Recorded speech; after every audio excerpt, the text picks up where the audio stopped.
television, I mean, is, to my mind, the most insidious drug that the 20th century has had to deal with. And, you know, it is a drug. It's the first of the electronic drugs, and its impact, if it were heroin, people would be alarmed.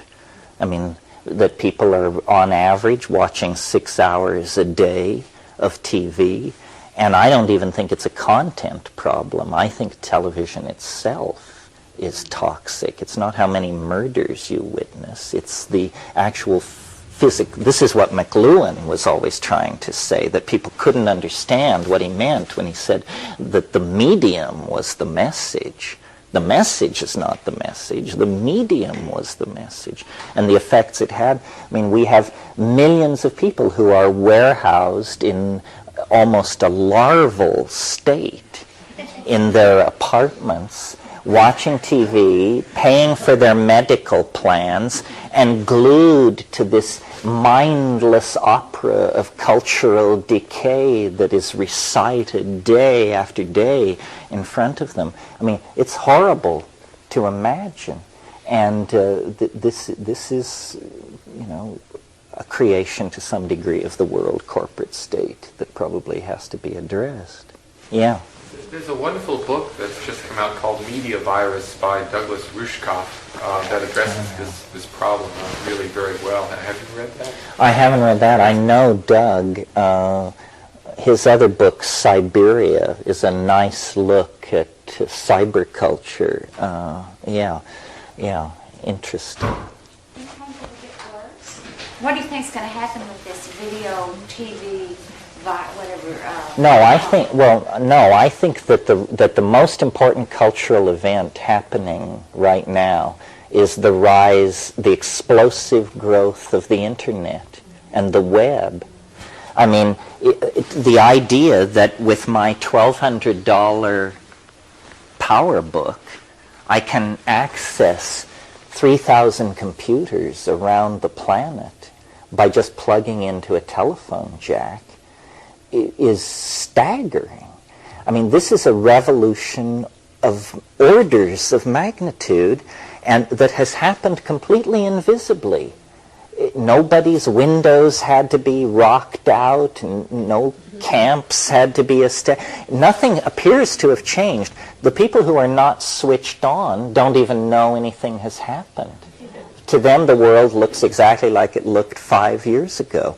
To the people who are switched on, Earth is becoming a distant memory of the internet. Yes. Well, the internet is the global brain, the cyber-spatially connected, telepathic, collective domain that we've all been hungering for. I mean, it is so powerful, and it has arisen with incredible speed and by a very insidious fashion.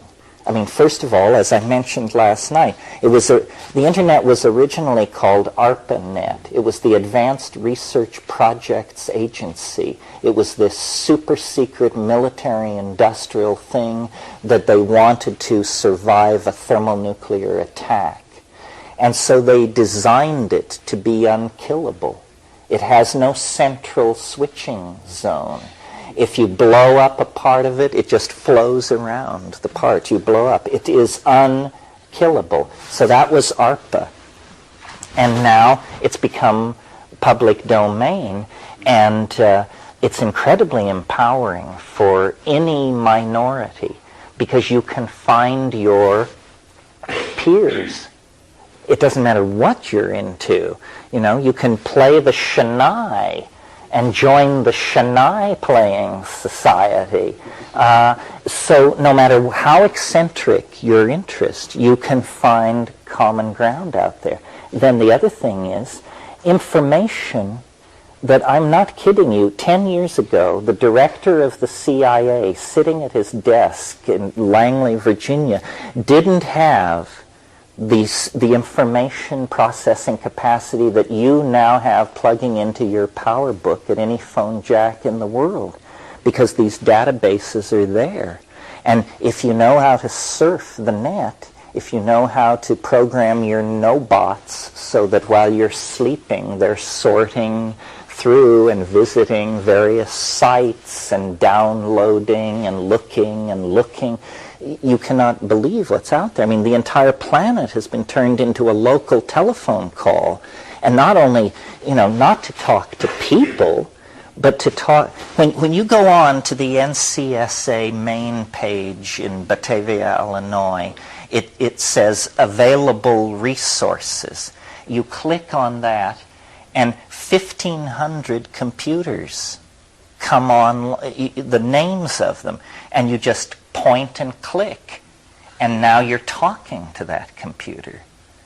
And it tells you that the really interesting thing is being stored on another computer, not in Madrid, but in Singapore. And you point and click. Now you're talking to the main menu in Singapore. You go out onto the net. In the course of an hour of moving on the net, you may circle the planet 10 times and talk to 50 computers all over the world. And you're downloading files and you're tracing your path so that you can go back. And this is happening. It's been happening for quite some time. 30 million people are out there. And because it requires literacy and technology and money, those 30 million people probably are probably only 10% of the people who rule the planet are not on that net. And it's where the cultural architecture is being put in place now. And it's this invisible space, which is where we should have been building all the time. So I think this is the doorway into the new dimension into which we're going, and that these technologies, put in place for no reason other than to facilitate bank transfers and do incredibly mundane things, are turning out to be the seeds of our electromagnetic body in hyperspace. Yeah. Can you elaborate on